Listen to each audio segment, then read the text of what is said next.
The farmhouse kitchen sat in a thick, oppressive silence. Every now and then the old wooden beams creaked, as if the house itself was uneasy. The hush pressed down on everything, heavy and mournful, leaving the air saturated with a lingering, unspoken sadness. The morning sun had returned to Hudson, burning away the remnants of the storm that had raged the night before. But inside the Heartland ranch house, the air remained thick and suffocating. It was a house that had known grief in many forms, the sharp, sudden shock of death, the slow erosion of aging, but it had never known this specific flavor of emptiness. It was the silence of a limb having been amputated. Lou was gone. Her coat was missing from the peg by the door. Her laptop charger was gone from the kitchen island. The frantic energy she brought to every room had been replaced by a stillness that felt heavy, like standing water in a cellar. Amy Fleming sat on the edge of the living room sofa, staring at a dust mote floating in a shaft of sunlight. She hadn't moved in 20 minutes. Her hands were clasped between her knees, her knuckles white, her body rigid with a tension she couldn't release. Every time she closed her eyes, she saw the blue file folder hitting the floor. She saw the signature. She heard the accusation drop from Jack's lips like a stone. "You sold our water for a poster, Lou." It didn't make sense, and yet, it was the only thing that made sense. Amy tried to square the image of the sister who had braided her hair and protected her from the world with the woman who had secretly leveraged their future for a political campaign. She wanted to believe it was a mistake. She wanted to believe Lou was innocent. But the secrecy, the stress, the late nights, the obsession with the election, it all fit the narrative Nathan had presented. Lou had become someone else, someone desperate and unrecognizable. And the realization left Amy feeling unmoored, drifting in a sea of betrayal. The sound of her phone cut through the silence like a scream. Amy flinched, staring at the screen. It was Nathan. And a wave of conflicting emotions washed over her: guilt, relief, exhaustion. Part of her wanted to ignore it, to curl up in a ball and wait for the nightmare to end. But another part of her, the part that felt abandoned by Lou and judged by Jack, craved the sound of a voice that didn't sound disappointed in her. Nathan was the only one who wasn't looking at her like she was a child who had broken a vase. He was the only one who seemed to be trying to fix things. She picked up the phone, her fingers trembling slightly. Hello? Amy, I'm at the gate. Can you come out? Nathan, I can't right now. Jack is in the barn, and I don't have the energy. I know you're hurting. That's why I'm here. I have something for you. Please, just for a minute. There was an urgency in his voice that tugged at her. It wasn't the smooth, confident tone of the businessman. It sounded eager, almost desperate to help. Amy looked toward the kitchen, where Jack had been sitting earlier, staring into his coffee cup with the 1,000-yard stare of a man whose heart was broken. She couldn't face him right now. She couldn't face the reality of what Lou had done. Okay, I'm coming. Amy went to the door.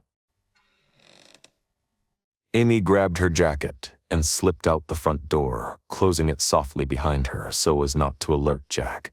The air outside was crisp and clean, smelling of wet earth and pine needles, a stark contrast to the stale misery inside the house.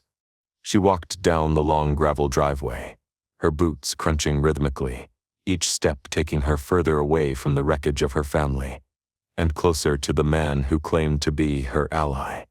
Nathan was leaning against the side of his black SUV, just outside the main gate.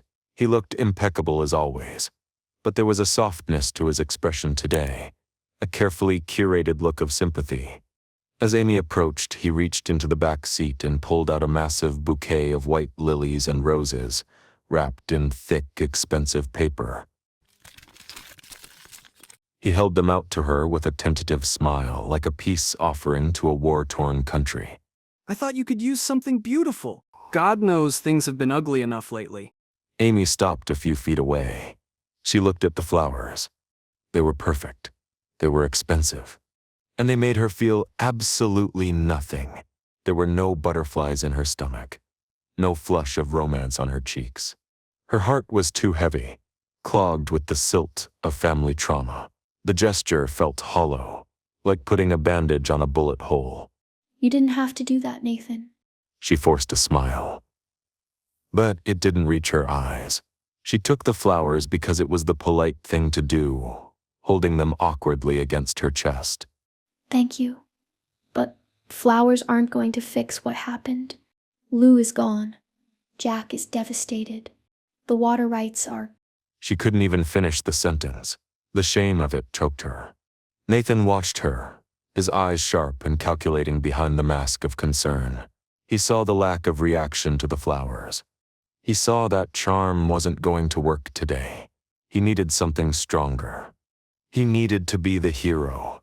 I know flowers won't fix it. That's why I brought this. He pulled out a manila envelope. It wasn't the blue folder from the night before, the weapon he had used to destroy Lou. This was something different, thinner, lighter. He held it out, his demeanor shifting from suitor to savior. Open it. Amy hesitated. She shifted the bouquet to one arm, the scent of the lilies suddenly cloying and overpowering, and took the envelope. Her hands felt numb as she undid the clasp. She pulled out the document inside. It was a legal contract. At the top, in bold letters, it read, "Termination of lien and restoration of rights." Amy's eyes scanned the page, trying to make sense of the legalese. She saw the developer's name, the shell company Lou had supposedly signed with. She saw the words "paid in full." She saw the words "water rights returned to Heartland Ranch." She looked up at Nathan, her breath catching in her throat. What is this? I made some calls last night. After I left, seeing you like that, seeing Jack, I couldn't just sit there. I know the developer who held the rights. We've done business in Calgary. I called in a favor. He took a step closer, his voice dropping to a low, reassuring rumble. I bought out the contract, Amy. I paid off the loan Lou took out. The water rights are yours again. No strings attached. The developer is gone. The threat is gone. Amy stared at him, her mind reeling. The magnitude of what he was saying crashed over her. The water, the lifeblood of the ranch, the thing Lou had traded away, the thing that had caused this entire explosion was safe. He had fixed it. He had stepped in where her own sister had failed, where her grandfather was powerless, and he had simply made the problem vanish. A sharp gust rattled the trees, sending leaves skittering and a loose scrap of paper tumbling down the drive. For a moment, the wind filled the silence with its restless energy. You paid it? But that must have been thousands of dollars. It doesn't matter what it cost. I told you, Amy. I'm not the enemy. I want this ranch to succeed. I want you to succeed. And I couldn't let Lou's mistake cost you your home. Says it did. The relief hit Amy so hard her knees almost buckled. It was a physical release of pressure, a sudden blinding ray of light in the pitch-black tunnel she had been trapped in. The water was safe. Jack wouldn't lose the cattle. They wouldn't be foreclosed on. She didn't think about the logistics. She didn't ask how he managed to contact a specific developer in the middle of the night. She didn't wonder why a businessman would spend thousands of dollars for no return. She only saw the solution. She only saw the man who had caught her when she was falling. The bouquet slipped from her hand, hitting the gravel. Forgotten. Amy stepped forward and threw her arms around Nathan's neck, burying her face in his shoulder. It wasn't a romantic embrace. It was the desperate cling of a drowning woman grabbing a life raft. Thank you. Oh my God, Nathan, thank you. Nathan wrapped his arms around her, holding her tight. Over her shoulder, his expression shifted. The concern vanished, replaced by a cold, satisfied smirk. He looked at the house in the distance, knowing exactly what this moment meant.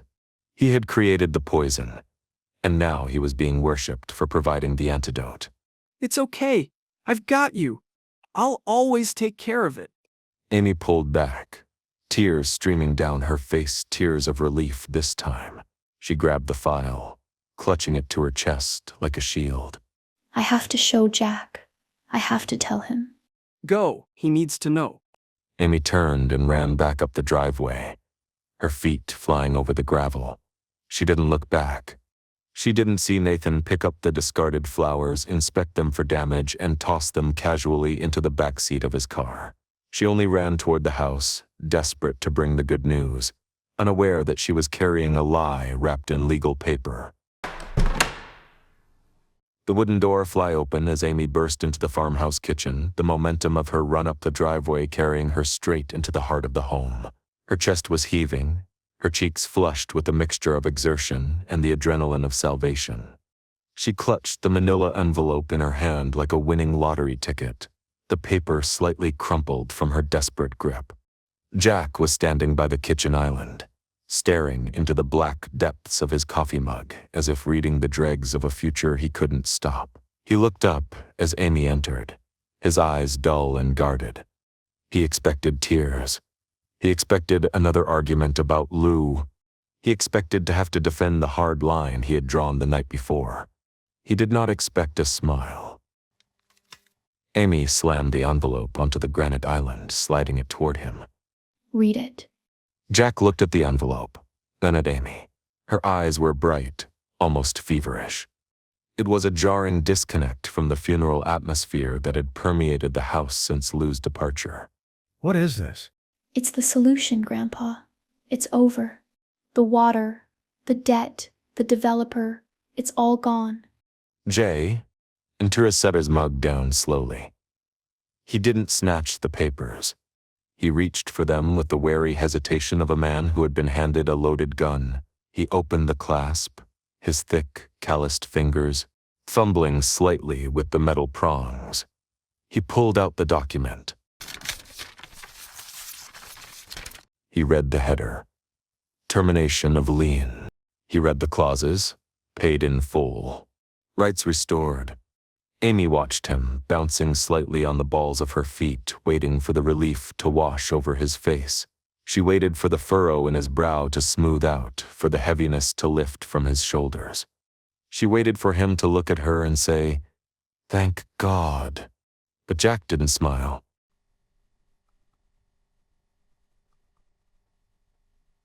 He read the document twice.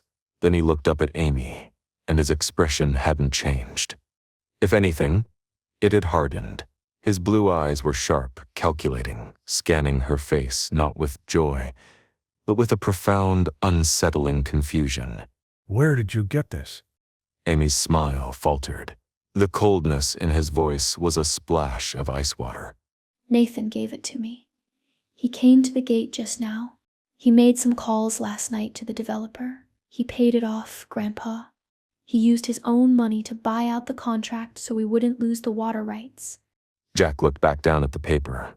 Nathan Price, the man who had walked into their dining room 12 hours ago and dropped a bomb that shattered their family, was now, miraculously, the bomb squad. He paid it off, just like that. Yes, he said he couldn't stand to see us lose the ranch because of Lou's mistake. He fixed it. We're safe. Jack slowly slid the paper back across the counter. He didn't look relieved. He looked disturbed. It's a lot of money to spend on just a neighbor, Amy. He's not just a neighbor, Grandpa. He cares about us. He cares about me. Why can't you just be happy? Why do you have to look for the cloud in every silver lining? Amy felt a surge of defensive anger. She had run all the way here to bring him peace, and he was treating it like an insult. She convinced herself it was because of Lou. He was still so angry at Lou for the betrayal that he couldn't accept the fix. He was too stubborn to let go of the grudge. If you're mad at Lou, be mad at Lou, but don't be mad that the problem is solved.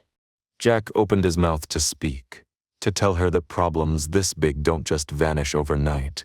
But he was cut off by a voice from the living room. "Mommy? Can you help me?" Amy let out a sharp breath, grabbing the file from the counter. I have to go to Lindy. Just, please, try to be grateful. We still have a home. Amy walked out of the kitchen, leaving Jack alone with the silence. He stared at the empty space where the file had been. He didn't feel grateful. He felt a prickling on the back of his neck, the instinct of an old cowboy. He knows that when the predator goes quiet, it's not because it's gone. It's because it's circling. The front door opened again. This time the footsteps were slower, heavier, more deliberate. Jack didn't turn around. He knew who it was. The air in the kitchen seemed to drop 10 degrees. Nathan Price stood in the archway. He had followed Amy up the drive, giving her just enough time to deliver the news before coming to collect his gratitude. He leaned against the doorframe, looking casually triumphant. She told you the good news, I take it. Jack turned slowly. He didn't offer a hand. He didn't offer a seat. He stood his ground by the island, his hands resting flat on the granite, anchoring himself against the wave of charm Nathan was projecting. She did. I hope I didn't overstep. I saw the situation, Jack. I saw how much it was hurting Amy. I couldn't sit by and watch the lawyers tear this place apart. Nathan walked into the room, moving with the ease of a man who owned the space he occupied. He stopped a few feet from the island, waiting for the thank you. Jack stared at him. He looked at the expensive suit, the perfect hair, the eyes that were just a little too bright, a little too empty. It's a generous gift. Consider it an investment in the community. Heartland is important to Hudson. Is it? Nathan's smile didn't waver, but his eyes narrowed slightly. He sensed the resistance. Of course. And I know you're worried about the debt, but don't be. We can work out a payment plan later. Or, frankly, we can just forget it. Friends help friends, right? Jack finally moved. He walked around the island, closing the distance between them. He stopped 2 feet from Nathan, invading his personal space. Jack wasn't a tall man, but in that moment, he seemed to tower over the billionaire. I don't get one thing, Nathan. What's that, Jack?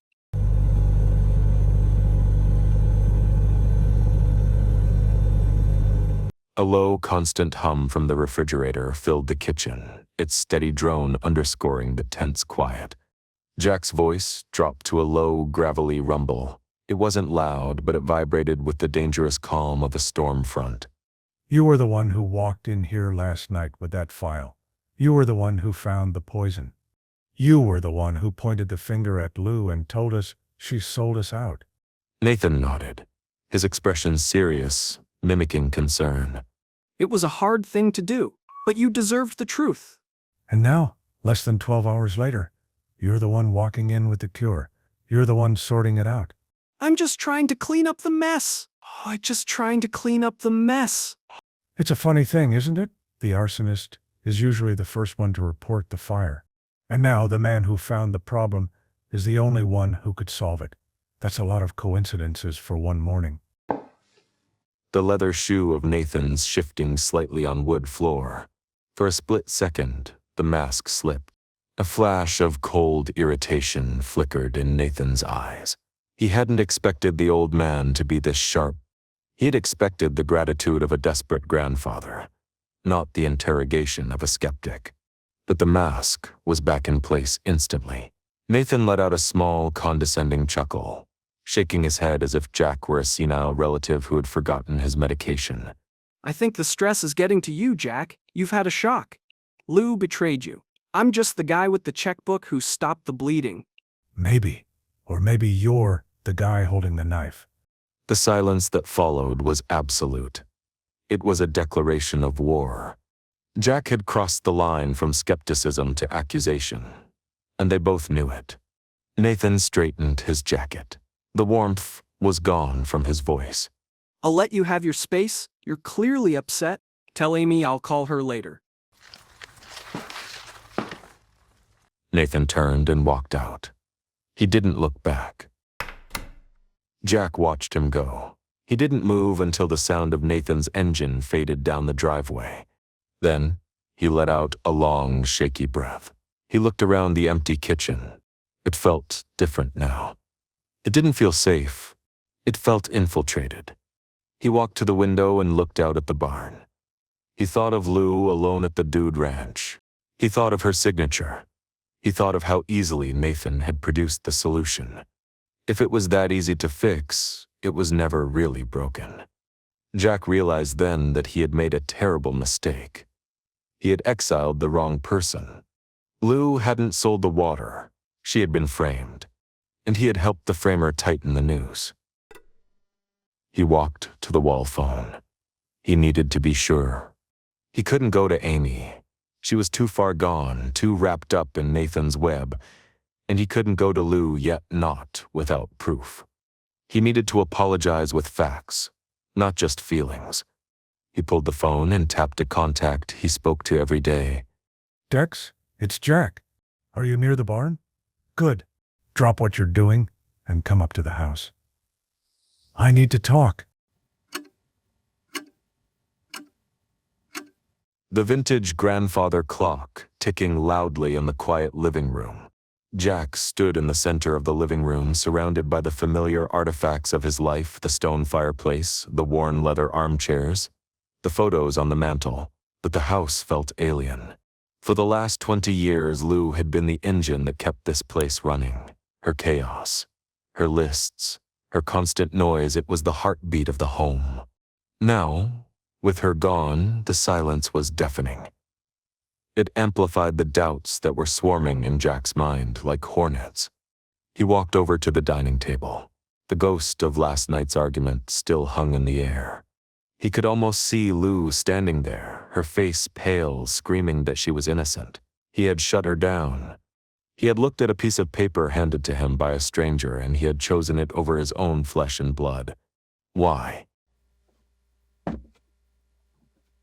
Jack was pacing around, because the signature was real. That was the anchor that was dragging him down. He knew Lou's hand. He knew the way she signed checks, birthday cards, and contracts. He had seen that loop 1,000 times. If the signature was real, the betrayal had to be real. But Nathan's behavior today had cracked the foundation of that certainty. The timing was too perfect. The miracle solution was too convenient. A man who buys out a contract for thousands of dollars just to be a good neighbor isn't a businessman. He's a philanthropist, and Nathan Price was certainly not that. Jack rubbed his face with his hands, the stubble on his chin rasping against his palms. He felt old. He felt outplayed. Dex walked into the house, wiping his boots on the mat.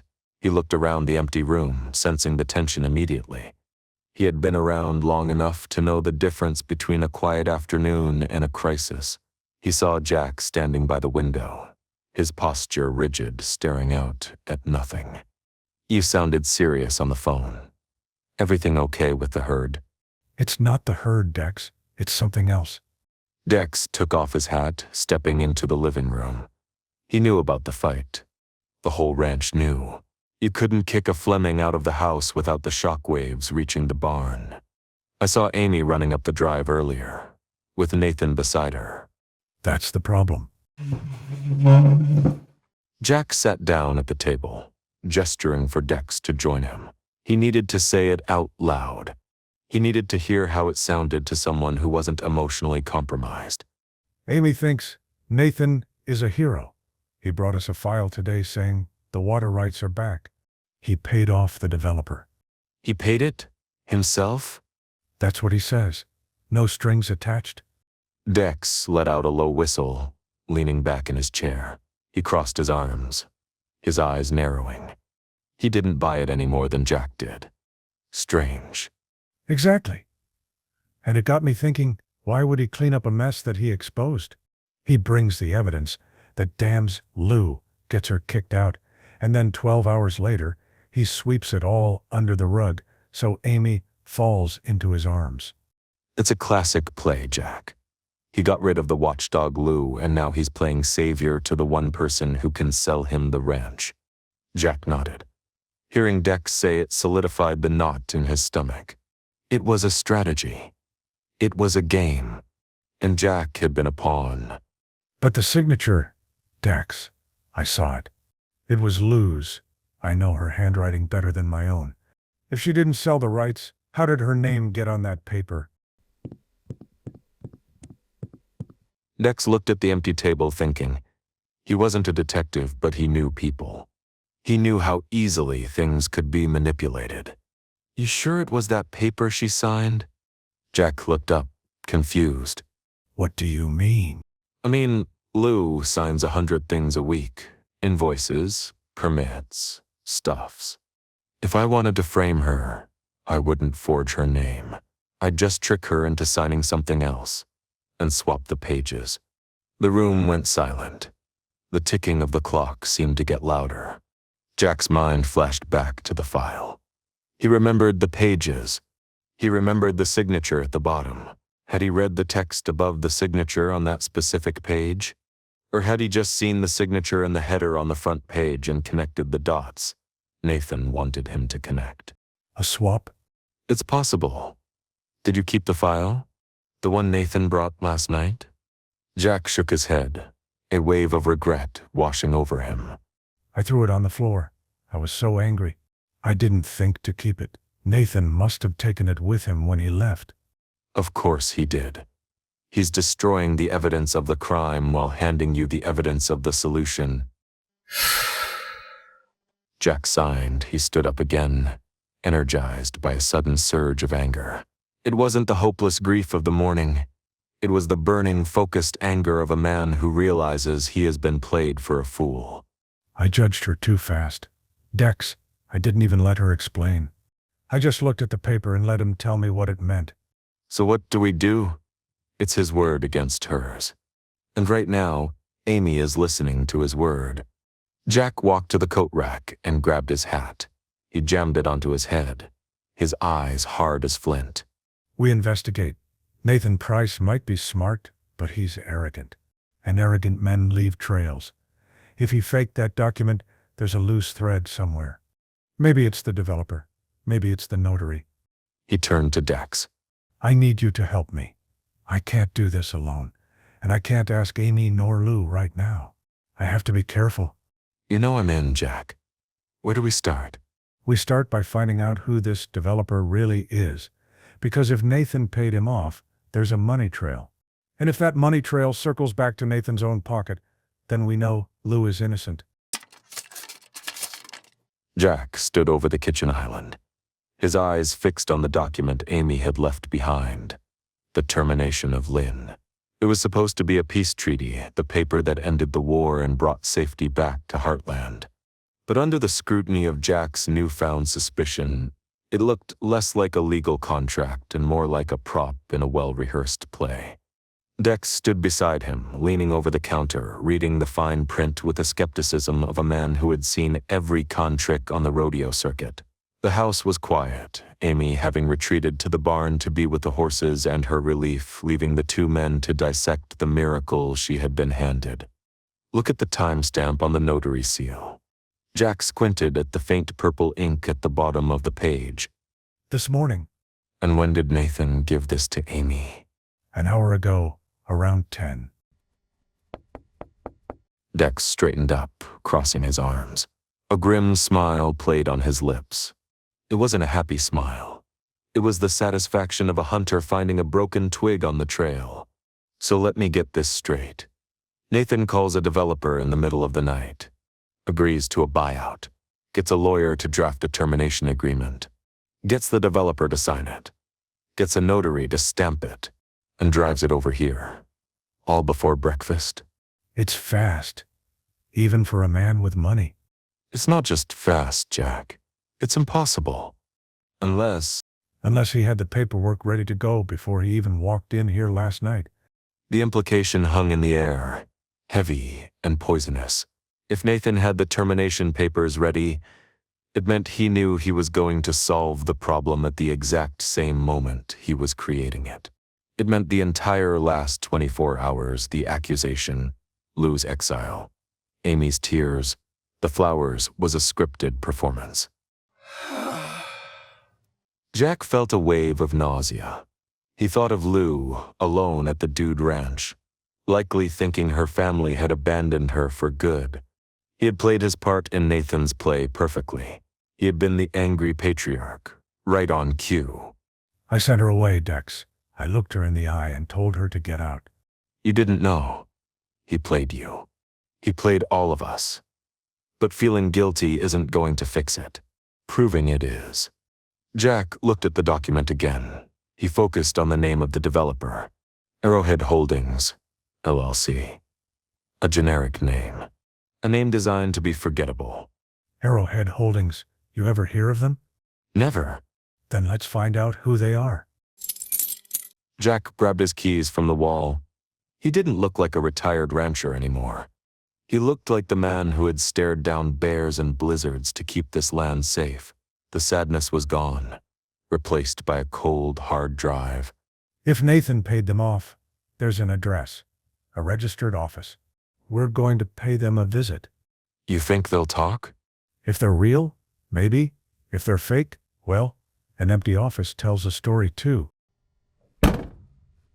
Jack went inside his truck, alongside Dex. Minutes later, Jack's truck roared to life, the engine rumbling with a deep, throaty growl. Dex climbed into the passenger seat, settling his hat low over his eyes. As they pulled out of the driveway, Jack slowed down. He looked toward the house. Through the window, he could see Amy in the living room, holding Lindy, looking peaceful. She was safe in the lie, for now. Breaking that peace was going to hurt her, and Jack knew it. But leaving her in the hands of a manipulator was a fate he couldn't accept.